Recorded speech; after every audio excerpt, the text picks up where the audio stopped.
तो जी हाँ, चलो थर्ड लेक्चर हमारा वन दरोगा के लिए रहेगा। थर्ड पार्ट है हमारा है, इससे हम पहले 2 पार्ट बना चुके हैं। अगर आप देखना चाहते हैं तो जा सकते हैं, प्लेलिस्ट आपको वन दरोगा पुराण के नाम से आपको मिल जाएगी, या नीचे आपको लिंक मैं दे दूंगा डिस्क्रिप्शन में, वहां से आप उसको देख सकते हैं। इसके अलावा इन क्वेश्चंस का PDF आप नीचे टेलीग्राम चैनल से और व्हाट्सएप ग्रुप का लिंक आपको डिस्क्रिप्शन में मिलेगा, वहां से आप डाउनलोड कर सकते हैं अगर आप चाहें तो। फर्स्ट क्वेश्चन आज के लिए है कि the dried flower buds are used as a spice in, सूखे फूलों की कलियों को मसालों के रूप में किसमें प्रयोग किया जाता है? कार्डमम यानी कि इलायची में, सिनेमन यानी कि दालचीनी में, क्लोव्स यानी कि लौंग में, सैफरॉन यानी कि केसर में। बताओ इनमें से किस में जो है फ्लावर बर्ड्स जो होती हैं उनका यूज मसालों के रूप में करते हैं? करेक्ट आंसर होगा हमारा जो क्लोव्स होते हैं, ऑप्शन नंबर सी। जो लौंग होती हैं, यहाँ पे देखो लौंग, इसकी जो फ्लावर बर्ड्स होती हैं, इसकी फूल की जो कलियां होती हैं, उनका यूज हम मसालों के रूप में करते हैं। यहाँ पे देखो ये है लौंग, ठीक है। यहाँ पे देखो ये जो है इसका मसाले के रूप में प्रयोग करते हैं, आपने तो देखा ही होगा, बहुत ही फेमस है। ये जो है, ये जो लौंग का पेड़ होता है, ये इसकी फ्लावर बर्ड्स होती हैं। क्या होती हैं? फूल की कलियां होती हैं, ठीक है। आंसर हमारा सी हो जाएगा। इसके अलावा अगर मैं कार्डमम की बात करूं तो इलायची के, तो इलायची में हम सीड बीज भी खाते हैं, और बीज का बाहर का ये जो ग्रीन पार्ट है इसको भी खाते हैं, तो सीड उसको पॉड कहा जाता है। तो जो इलायची है इसमें सीड और पॉड दोनों को खाया जाता है मसालों के रूप में। अगर मैं दालचीनी की बात करूं, सिनेमन की बात करूं, तो इसमें दालचीनी का जो बार्क होती है उसको भी मसालों के रूप में प्रयोग किया जाता है, और इसके अलावा दालचीनी की पत्तियां तो बहुत ही फेमस हैं, ठीक है। ये आंसर आप मुझे कमेंट करेंगे आपके लिए HW अगर आपको आता है तो, कि सैफरॉन जो केसर होता है उसमें हम सैफरॉन का कौन सा पार्ट मसालों के रूप में प्रयोग करते हैं, ये आपको मुझे कमेंट करके बताना है। देखो इस तरह से दिखता है सैफरॉन, इस तरह से दिखता है। ये जनरली ठंडे प्रदेशों में, जो हमारे ठंडे प्रदेश होते हैं वहां पे बहुत उगता है। भारत में J&K जम्मू कश्मीर जो है केसर उत्पादन का भारत का जो है प्रमुख राज्य है, प्रमुख स्थान रखता है, ठीक है। नेक्स्ट क्वेश्चन देखो, नेक्स्ट क्वेश्चन क्या है कि DNA fingerprinting is used to identify the, DNA fingerprinting का उपयोग किसके पहचान के लिए किया जाता है? ऑप्शन है आपके पास पेरेंट्स यानी माता पिता को, दूसरा ऑप्शन है रेपिस्ट यानी कि जो रेपिस्ट होते हैं, तीसरा थीव्स, चोर। चोर का मतलब यहाँ पे, थीव्स का मतलब वो नहीं कि किसी के टॉफी चुरा लिए, किसी के पैसे चुरा लिए। थीव्स का मतलब यहाँ पे क्रिमिनल से है, किससे है? जो क्रिमिनल्स होते हैं उनसे है, ठीक है। और ऑल ऑफ द अबव, ये आपके पास 4 ऑप्शन है। इस थीव्स का मतलब ये समझ लेना, जो DNA फिंगरप्रिंटिंग है इसका यूज एक तो पेरेंट्स को आइडेंटिफाई करने में भी किया जाता है, ये भी ट्रू है, ठीक है। इसके अलावा आपने देखा होगा कि जो हमारे जो कोर्ट होते हैं, जो अदालत होती हैं, वहां पे जो है जो रेपिस्ट होते हैं, बलात्कारी होते हैं, उनमें उनका जो है DNA टेस्ट उनमें वहां पे भी किया जाता है, ठीक है। थीव्स यानी क्रिमिनल्स को पहचानने में भी DNA टेस्ट कराया जाता है। तो आंसर क्या होगा? ऑप्शन नंबर डी हमारा करेक्ट आंसर हो जाएगा। आपने दिए एक सोनी टीवी में एक CID आता है ना, CID तो आपने देखा ही होगा, ठीक है। CID आपने देखा होगा, तो वहां पे जो आपने देखा होगा कि जब कभी कहीं पे उसमें उस CID में जब किसी की डेथ होती है, किसी का मर्डर हो जाता है, तो वहाँ पे जो दया होता है, जो होते हैं, तो वो उस जिस चीज़ से भी किसी को, मान लो किसी को बंदूक से मार दिया, तो उसके फिंगरप्रिंट लिए जाते हैं, ठीक है। तो आंसर क्या हो जाएगा हमारा? ऑप्शन नंबर डी हमारा करेक्ट आंसर हो जाएगा। नेक्स्ट क्वेश्चन देखो कि in a food chain the solar energy utilised by plants is only, एक खाद्य श्रृंखला में पौधों द्वारा उपयोग की जाने वाली जो सोलर एनर्जी है कितनी है? ऑप्शन 10%, 1%, 0.1% या 0.001%। अगर आपका आंसर 10% है तो आप बिल्कुल गलत हैं। अगर आप 10% सोच रहे हैं तो आप गलत हैं। अब बताओ बाकी इनमें से कौन सा आंसर है? देखो जो 10% का जो आप लॉ की बात आप सोच रहे होंगे, एक 10% लॉ आता है, बहुत ही फेमस भी है, आपने 10th में पढ़ा होगा, ये लिंडमैन ने दिया था। 10% law after the plant follow होता है, प्लांट के बाद जो एनर्जी का ट्रांसफर होता है वो 10% होता है। लेकिन क्वेश्चन है यहाँ पे कि एक इन ए फूड चेन, किसी खाद्य श्रृंखला में solar energy utilise by plants is only, यानी जो प्लांट्स होते हैं वो सोलर एनर्जी का कितना % पार्ट यूटिलाइज कर पाते हैं। देखो ध्यान से सुनना, जो प्लांट्स होते हैं ना, जो प्लांट्स होते हैं वो सोलर एनर्जी का 1 से लेकर 2% ही ट्रैप कर पाते हैं, ठीक है, उसको एब्जॉर्ब कर पाते हैं। और इस 1 से लेके 2% एनर्जी जो प्लांट ट्रैप करते हैं सोलर एनर्जी का, उसमें से भी सिर्फ वो अपने लिए, प्लांट अपनी एक्टिविटीज के लिए सिर्फ 0.1% एनर्जी ही क्या करते हैं, यूटिलाइज करते हैं। तो आंसर क्या होगा हमारा 0.1% आंसर करेक्ट हो जाएगा, ठीक है। मुझे उम्मीद है आप समझ गए होंगे, 10% नहीं होगा। आफ्टर द 10% तब आफ्टर द प्लांट तब 10% का लॉ जो है फॉलो होता है। नेक्स्ट क्वेश्चन देखो, supersonic jet causes pollution by thinning of, ठीक है। सुपरसोनिक जेट के पतले होने से प्रदूषण कहां पे होता है, ओजोन लेयर में, O2 लेयर में, SO2 लेयर में या CO2 लेयर में। तो देखो जो सुपरसोनिक जेट होते हैं इस तरह से दिखते हैं, जब वो आसमान में उड़ते हैं तो आपने देखा होगा वो अपने पीछे एक धुएं की लेयर, एक धुएं की परत को छोड़ते चले जाते हैं। और आपको पता ही होगा जो हमारे एरोप्लेन होते हैं, जो प्लेन्स होते हैं, वो कहां पे उड़ते हैं, वो स्ट्रेटो स्फीयर में उड़ते हैं। कहां उड़ते हैं, समताप मंडल में उड़ते हैं, समताप मंडल में उड़ते हैं, स्ट्रेटोस्फीयर में उड़ते हैं, ठीक है। तो स्ट्रेटोस्फीयर में कौन सी लेयर होती है, ओजोन लेयर होती है। तो करेक्ट आंसर हमारा क्या हो जाएगा, ऑप्शन नंबर ए हमारा करेक्ट आंसर हो जाएगा। यहां से आपसे ये भी पूछ सकता है कि ओजोन लेयर किस परत में स्थित होती है, तो स्ट्रेटोस्फीयर में होती है। आपसे ये भी पूछ सकता है कि जो हमारे जहाज होते हैं, एरोप्लेन होते हैं, वो वायुमंडल की किस परत में उड़ते हैं। तो आंसर क्या होगा, स्ट्रेटोस्फीयर। नेक्स्ट क्वेश्चन देखो, नेक्स्ट क्वेश्चन क्या है कि OTES stands for, third question जो भी नंबर का क्वेश्चन है ये, OTES स्टैंड फॉर, जो OTES है इसकी फुल फॉर्म पूछ रहा है, डायरेक्ट क्लास 10th की NCERT से लिया गया क्वेश्चन है। कहां से, क्लास 10th की NC साइंस की NCERT से लिया गया क्वेश्चन है। OTES की फुल फॉर्म पूछ रहे हैं, तो आंसर क्या होगा बताओ, बताओ। तो C और D तो सेम है, तो करेक्ट इसमें आप तीन ही ऑप्शन मान लेना, क्योंकि C और D तो सेम है। तो आप बताओ आंसर क्या होगा। करेक्ट आंसर होगा option number C, ocean thermal energy conversion. क्या, ओशियन थर्मल एनर्जी कन्वर्जन इसका क्या होगा, करेक्ट आंसर होगा, ठीक है। जो ओशियन एनर्जी होती है उससे जब हम इलेक्ट्रिसिटी बनाते हैं तो उसी को ओशियन थर्मल कन्वर्जिंग एनर्जी कहा जाता है। क्लास 10th के NCERT से पूछा गया क्वेश्चन। नेक्स्ट क्वेश्चन देखो, a concave lens always form image, जो कॉन्केव लेंस होता है हमेशा किस तरह की इमेज बनाता है, रियल एंड इरेक्ट यानी कि वास्तविक और सीधी, वर्चुअल एंड इरेक्ट यानी कि वर्चुअल यानी आभासी और सीधी, रियल एंड इन्वर्टेड वास्तविक और उल्टी, और वर्चुअल एंड इन्वर्टेड यानी कि आभासी और उल्टी। देखो जो यहाँ पे कौन सा लेंस बोला है, कॉनकेव लेंस बोला है, ठीक है।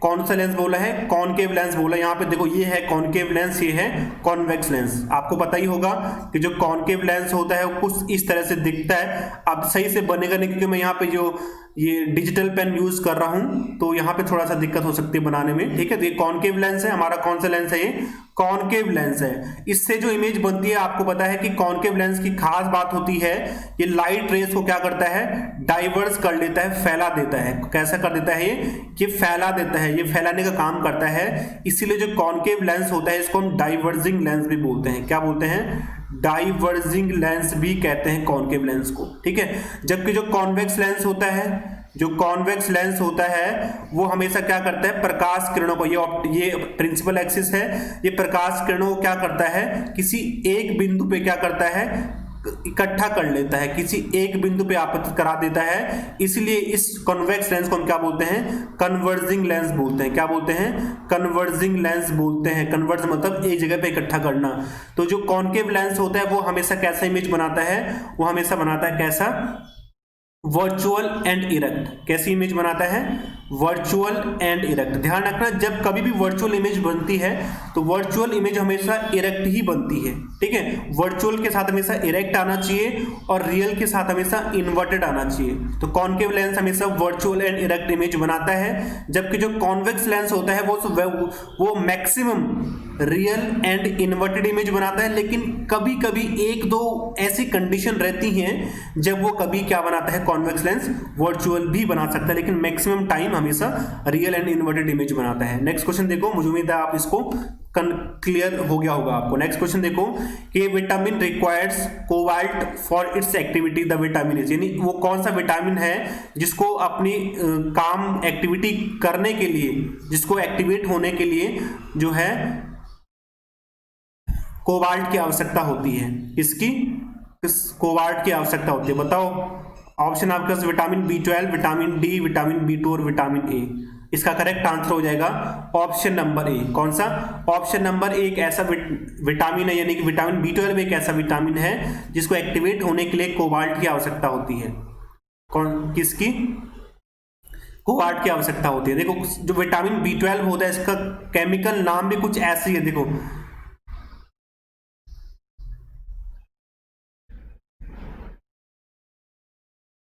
साइनोकोबाल्मिन। क्या है इसका नाम? साइनोकोबाल्मिन। जो विटामिन B12 होता है इसका केमिकल नेम क्या है? साइनोकोबाल्मिन। तो यहां पे देखो इसमें ये COBl कोबाल्ट पहले से छुपा हुआ है। विटामिन B12 का केमिकल नेम साइनोकोबाल्मिन होता है और इसमें देखो कोबाल्ट पहले से छुपा हुआ है। तो आंसर क्या होगा हमारा? ऑप्शन नंबर जो है ए करेक्ट आंसर हो जाएगा। ठीक है, ओके। मुझे उम्मीद आप समझ गए होंगे। विटामिन डी तो आपको पता ही है, विटामिन B2 और विटामिन ए आपको पहले से पता होंगे क्योंकि आप 1 दरोगा की तैयारी कर रहे हैं, तो ये क्वेश्चन आपको पता होना चाहिए। नेक्स्ट क्वेश्चन देखो, N atomic clock is based on transition in, एक परमाणु घड़ी संक्रमणों पर आधारित होती है। किसकी? सोडियम की। इसको कई लोग देखो सीजियम बोलते हैं, कई लोग सीसियम बोलते हैं। तो जो बोलना है वो बोलो। मैं सीजियम बोलता हूं। सीजियम, मैग्नीशियम या एल्यूमिनियम। एक परमाणु घड़ी किसके ट्रांजिशन पे बेस्ड होती है? करेक्ट आंसर है इसका सीजियम पे। किस पे? सीजियम पे। Option number B correct answer हो जाएगा। ठीक है, परमाणु घड़ी तो आपको पता ही है। एटॉमिक वॉच जो क्लॉक जो होती है, बहुत ही छोटी चीजों को जो है कैलकुलेट करने के लिए इसका यूज किया जाता है। नेक्स्ट क्वेश्चन देखो, which of the following is not a property of heavy water, इनमें से हैवी वाटर की प्रॉपर्टी कौन सी नहीं है? अब यहाँ पे वाटर की जगह हैवी वाटर पढ़ लेना आप। इनमें से कौन सी भारी पानी की प्रॉपर्टी नहीं है? देखिए ध्यान रखना, नेगेटिव स्टेटमेंट है, नकारात्मक स्टेटमेंट है। तो थोड़ा एक्साइटेडमेंट में फटाफट से आंसर मत देना, पहले सोच के देना। ऑप्शन है आपके पास, boiling point of heavy water is lower than ordinary water, यानी भारी जल का जो बॉइलिंग पॉइंट है वो सामान्य वाटर से कम होता है। Density of heavy water is higher than the ordinary water, and ordinary जो हैवी वाटर की डेंसिटी ज्यादा होती है। Freezing point of heavy water is higher होता है और इट प्रोड्यूस कोरोजन। आंसर बताओ क्या होगा?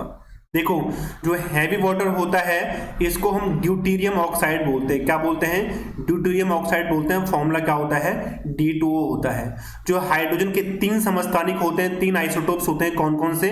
1H1, 1H2 और 1H3। ये 3 समस्थानिक, इसमें से ये वाला ड्यूटेरियम वाला इसका यूज होता है हैवी वाटर में, तो इसका यूज होता है। ठीक है, अब ऑप्शन क्या है हमारे पास? देखो गलत स्टेटमेंट हमें बताना है, करेक्ट आंसर इसका क्या होगा? Option number A. ये बिल्कुल बात गलत है। जो boiling point of heavy water होता है वो हमेशा नॉर्मल वाटर से ज्यादा होता है। क्या होता है? ज्यादा होता है। यहाँ पे क्या लिखा है? कम। क्या लिखा है? लोअर देन लिखा है। ये तो गलत है हमारा, तो ये हमारा सही आंसर हो जाएगा। बाकी डेंसिटी भी हैवी वाटर की नॉर्मल वाटर से ज्यादा होती है, यानी कि जो डेंसिटी होती है हैवी वाटर की, it is always greater than normal water. इसके अलावा freezing point of heavy water is higher than the ordinary water, ये भी ट्रू है। और इट प्रोड्यूसेस कोरोजन, ये कोरोजन भी प्रोड्यूस करता है, इसलिए इसका यूज जो है हम न्यूक्लियर रिएक्टर में मॉडरेटर के रूप में भी करते हैं। किसके रूप में? मंदक के रूप में, मॉडरेटर के रूप में। क्या करता है? ये न्यूट्रॉन की जो स्पीड होती है, स्पीड को क्या कर लेता है? स्लो करने का काम करता है। ऑप्शन नंबर ए हमारा गलत है, बाकी सब सही है। नेक्स्ट क्वेश्चन देखो, if input frequency of a full wave rectifier Bn, the output frequency would be, यदि एक पूर्ण तरंग दृष्टकारी लिखना चाहिए था यहाँ पे, यदि एक पूर्ण तरंग दृष्टकारी करने वाले की इनपुट आवृत्ति n है तो इसकी आउटपुट फ्रीक्वेंसी क्या होगी? देखो आप पहले रेक्टिफायर को समझ लो। रेक्टिफायर वो चीज होती है, आपने फिजिक्स में पढ़ा होगा क्लास 12 में, रेक्टिफायर को हिंदी में बोलते हैं दृष्टकारी। क्या बोलते हैं? दृष्टकारी। 2 तरह के रेक्टिफायर होते हैं, एक होता है हाफ वेव रेक्टिफायर। कौन सा? हाफ वेव रेक्टिफायर, ठीक है, हाफ वेव रेक्टिफायर, दूसरा होता है फुल वेव रेक्टिफायर। कौन सा? Full wave rectifier. दो तरह के रेक्टिफायर होते हैं, हाफ वेव और फुल वेव। रेक्टिफायर का मतलब होता है वो फ्रीक्वेंसी को बढ़ा देता है, ठीक है। अब देखो एग्जांपल के लिए, मान लो कोई इनपुट फ्रीक्वेंसी है, मान लो एक फ्रीक्वेंसी है, एक सोर्स है जिसकी फ्रीक्वेंसी मान लो 50 हर्ट्ज है। कितनी? एग्जांपल लिख लो, 50 हर्ट्ज है, ठीक है। जब मैं इस 50 हर्ट्ज की फ्रीक्वेंसी को हाफ वेव रेक्टिफायर से पास कराऊंगा तो जो मेरा आउटपुट मिलेगा वो उतना ही मिलेगा। क्या मिलेगा? उतना ही मिलेगा जितने मैंने इनपुट दिया था, जितनी फ्रीक्वेंसी, जितने हर्ट्ज की फ्रीक्वेंसी मैंने इनपुट में दी थी उतनी ही हर्ट्ज की फ्रीक्वेंसी जो है मुझे आउटपुट में भी मिलेगी। तो आंसर हाफ वेव रेक्टिफायर में जो है उसके आउटपुट फ्रीक्वेंसी कितनी होगी? 50 हर्ट्ज ही होगी, 50 हर्ट्ज होगी। लेकिन यहाँ पे हर्ट्ज ओम, ये तो ओम का हो गया, हर्ट्ज का सिंबल क्या होता है? HZ होता है। अब अगर मैं इस 50 हर्ट्ज की फ्रीक्वेंसी को फुल वेव रेक्टिफायर से पास कराऊंगा तो जो मुझे आउटपुट मिलेगा वो डबल मिलता है हमेशा। क्या मिलता है? डबल मिलता है। तो 50 हर्ट्ज इनपुट में दिया था तो फुल वेव रेक्टिफायर से पास कराऊंगा तो आउटपुट कितना मिलेगा? 50 का डबल कितना हो जाएगा? 100 हर्ट्ज हो जाएगा। कितना होगा? 100 हर्ट्ज हो जाएगा, ठीक है। समझ में आ गया ना? हाफ वेव रेक्टिफायर से जब इनपुट को पास कराया जाता है तो उतनी हर्ट्ज की फ्रीक्वेंसी मिलती है, और फुल वेव रेक्टिफायर से जब पास कराया जाता है तो हमें उसकी डबल हर्ट्ज या डबल फ्रीक्वेंसी मिलती है। अब समझ में आ गया ना आपको क्वेश्चन? बच्चा भी इसको समझ लेगा, ठीक है। अब मान लो कोई फ्रीक्वेंसी, कोई एक वेव है जिसकी फ्रीक्वेंसी क्या है? n है। क्या है? n है। जब उसे फुल वेव रेक्टिफायर से पास कराएंगे तो उसकी फ्रीक्वेंसी क्या होगी? तो देखो, अगर हाफ वेव रेक्टिफायर से पास कराते, फ्रीक्वेंसी n है, तो हाफ वेव में फ्रीक्वेंसी क्या रहेगी? n रहेगी।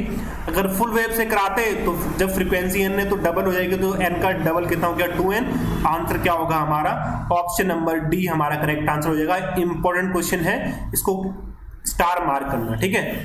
नेक्स्ट क्वेश्चन देखो कि which is the second nearest star to the earth after the sun. बोल रहा है कि सूर्य के बाद पृथ्वी का सबसे निकट तारा, ध्यान रखना प्लैनेट नहीं पूछ रहा, तारा पूछ रहा है, स्टार पूछ रहा है। तारे और स्टार में फर्क होता है, सॉरी तारे और ग्रह में फर्क होता है। यहाँ पे स्टार पूछा हुआ है तो देखो अर्थ के सबसे नजदीक जो स्टार है वो सन है। उसके बाद जो सबसे नजदीक कौन से है अर्थ के? सन है। उसके बाद कौन से ही है? Proxima Centauri. सेंचुरी होना चाहिए था, यहाँ पे गलत लिखा है यहाँ पे, ठीक है, सेंचुरी होना चाहिए था। सबसे नजदीक अर्थ के सन है, उसके बाद कौन है? Proxima Centauri. कौन है? प्रॉक्सिमा सेंचुरी, ठीक है। उसके बाद एक और आता है वो बीटा सेंचुरी। कौन सी? Beta century. तो यहाँ पे अगर बीटा प्रॉक्सिमा सेंचुरी नहीं होता तो बीटा सेंचुरी होता, लेकिन यहाँ पे सीधा इन्होंने क्या दे दिया? Proxima Centauri. तो आंसर क्या हो जाएगा? ऑप्शन नंबर सी हमारा करेक्ट आंसर हो जाएगा। हमारी जो अर्थ है उसमें सन के बाद सबसे नजदीक जो ग्रह है वो, सॉरी जो नजदीक स्टार है वो कौन सा है? वो है प्रॉक्सिमा सेंचुरी। उसके बाद कौन सा आता है? Beta century. आई होप आप समझ गए होंगे। Okay, next question, move with the next question. The bats यानी कि चमगादड़ can fly in the dark because. जो चमगादड़ होते हैं वो रात में अंधेरे में उड़ सकते हैं, क्यों? क्योंकि पहला ऑप्शन है they can see the object in darkness, वे वस्तुओं को अंधेरे में देख सकते हैं। They have weak legs and are likely to by predate, उन्हें जो है शिकारियों से खतरा रहता है। तो ये तो हो नहीं सकता, बहुत ही अजीब सा स्टेटमेंट है। They generate flashes of light, वे प्रकाश की चमक उत्पन्न करते हैं। और दे जनरेट अल्ट्रासोनिक वेव्स। तो बताओ क्या होगा इसका करेक्ट आंसर? पहला भी हो नहीं सकता, ठीक है, सी भी है नहीं। करेक्ट आंसर क्या है हमारा? ऑप्शन नंबर सी हमारा करेक्ट आंसर हो जाएगा। ये क्या करती हैं? ये अल्ट्रासोनिक वेव्स को क्या करती हैं? प्रोड्यूस करती हैं। ऑप्शन नंबर डी हमारा क्या होगा? करेक्ट आंसर होगा। मुझे उम्मीद आप समझ गए होंगे। Now moving the next question, and the next question is, ये है नेक्स्ट क्वेश्चन कि what changes will happen to a bowl of ice and water kept at exactly 0 degree Celsius. Question है कि बिल्कुल 0 डिग्री सेल्सियस पर रखी गई बर्फ और पानी की कटोरी में क्या बदलाव होगा? एक ध्यान से समझना, क्वेश्चन अलग अलग नहीं है। एक आपके पास, हमारे पास बाउल है और इसके अंदर वाटर है, ये क्या है, वाटर है, और इसी वाटर के अंदर हमने बर्फ भी रखी हुई है, ध्यान रखना, इसी के अंदर बर्फ के पीसेस भी हैं, ठीक है, आइस के पीसेस भी हैं, और इसके अंदर क्या है, पानी भी है। अब बताओ ये हमारा क्या है, आइस, और ये हमारा क्या है, ये वाटर है। क्वेश्चन ये है कि यहाँ पे टेम्परेचर कितना है, 0 डिग्री सेल्सियस है, कितना है, 0 डिग्री सेल्सियस टेम्परेचर में एक ही कटोरे में बर्फ और पानी दोनों चीज रखी गई है, होगा क्या। क्वेश्चन है ऑल आइस विल मेल्ट, पूरी बर्फ पिघल जाएगी। Second option all water will become ice, सभी जो पानी है वो वाटर में बदल जाएगा।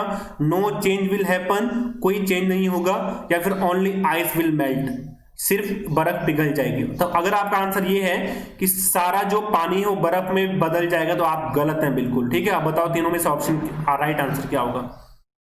इसका करेक्ट आंसर हो जाएगा नो चेंज, कोई भी चेंज नहीं होगा, जो जैसा है वैसा ही रहेगा। बर्फ बर्फ ही रहेगा, पानी पानी ही रहेगा, अगर टेम्परेचर क्या रहेगा, 0 डिग्री।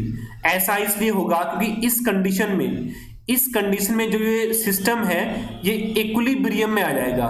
किस में आ जाएगा, इक्विलिब्रियम में आ जाएगा, साम्य अवस्था में आ जाएगा, ठीक है। और साम्य अवस्था में जब कोई भी सिस्टम होता है तो उसमें कोई भी मोशन नहीं होता, यानी कि कोई भी चेंज नहीं होता। इक्विलिब्रियम का मतलब ये होता है कि केमिकल रिएक्शन में या सिस्टम में कोई चेंज नहीं हो रहा, ठीक है।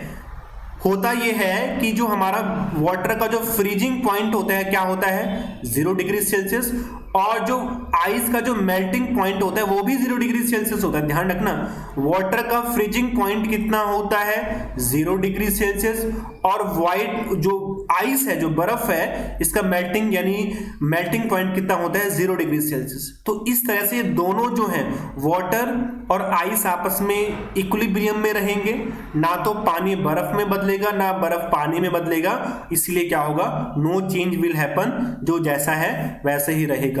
जैसे कोरोना में जो जहां है वहीं रहो, सेम कंडीशन यहां पे भी फॉलो होगी। नेक्स्ट क्वेश्चन देखो, next question is on your screen now and the question is which one of the following is not a result of surface tension.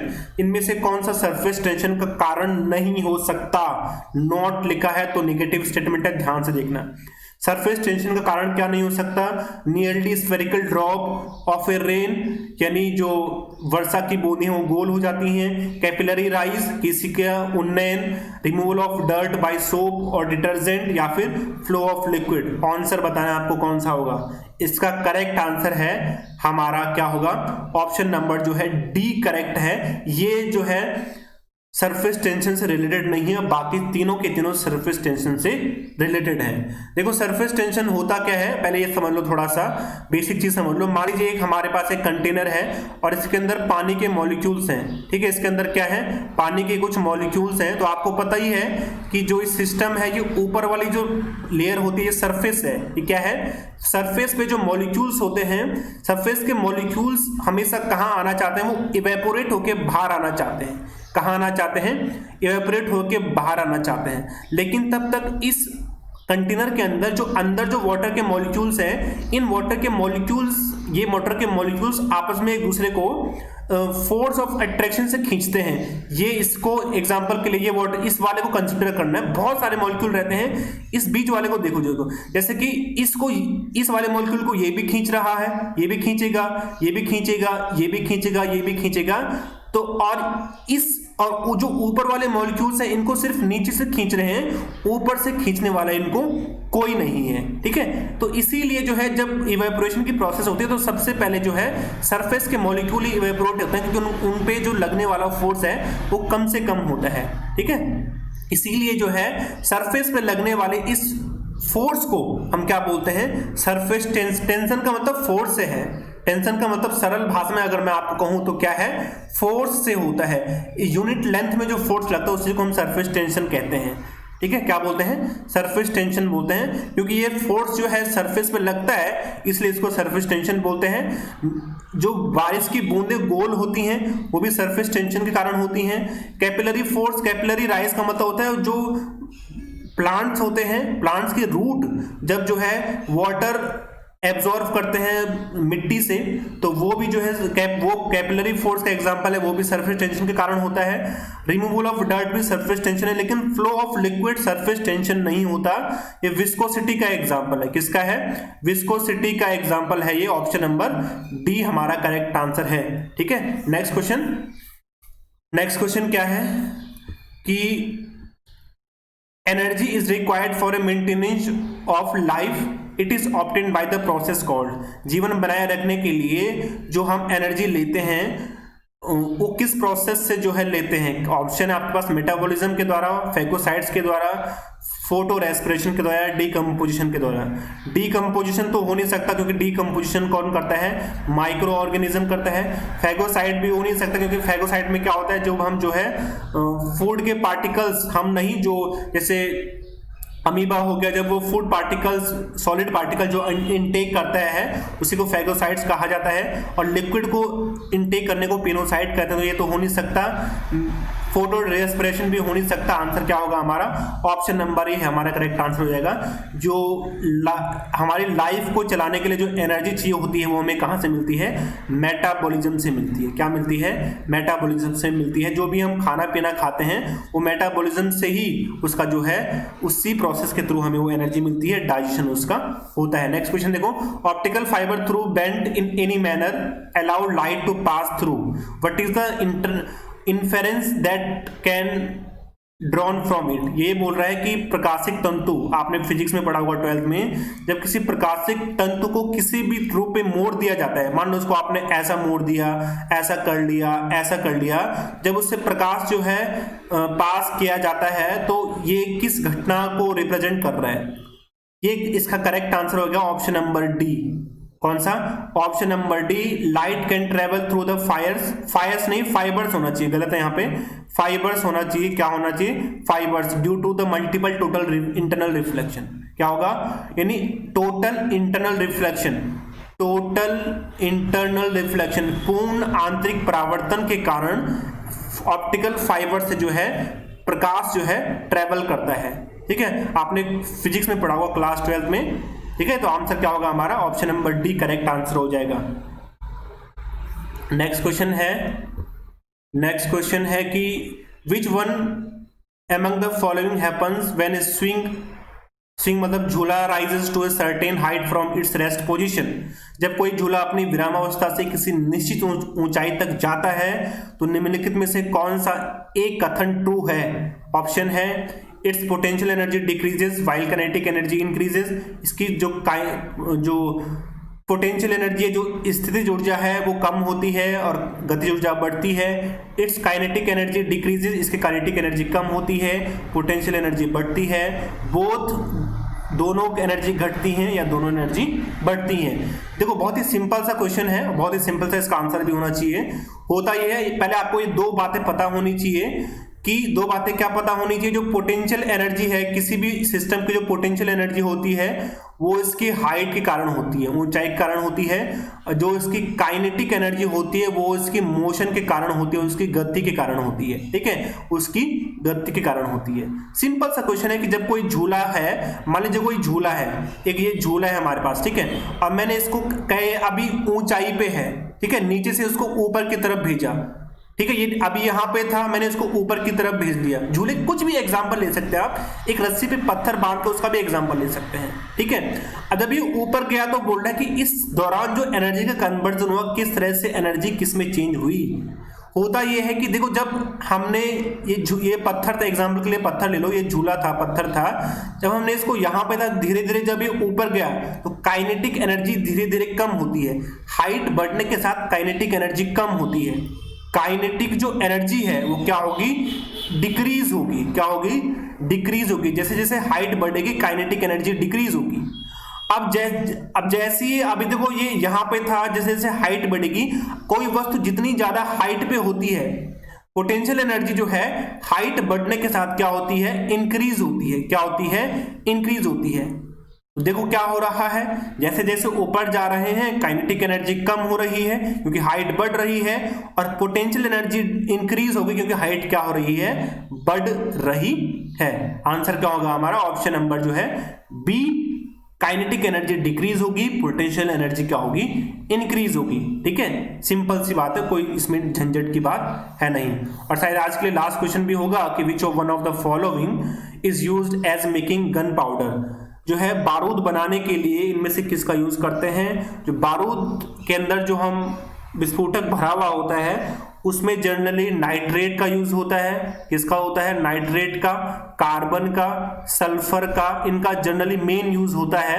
तो ऑप्शन हमारे पास क्या है, देखो यहाँ पे क्या है, पोटेशियम नाइट्रेट। आंसर क्या होगा हमारा, ऑप्शन नंबर बी, नाइट्रेट होगा। पोटेशियम नाइट्रेट का यूज विस्फोटक के रूप में किया जाता है। इसके अलावा कार्बन या जो चारकोल होता है उसका यूज भी करते हैं, सल्फर का यूज भी किया जाता है। तो बस आज के लिए इतना ही।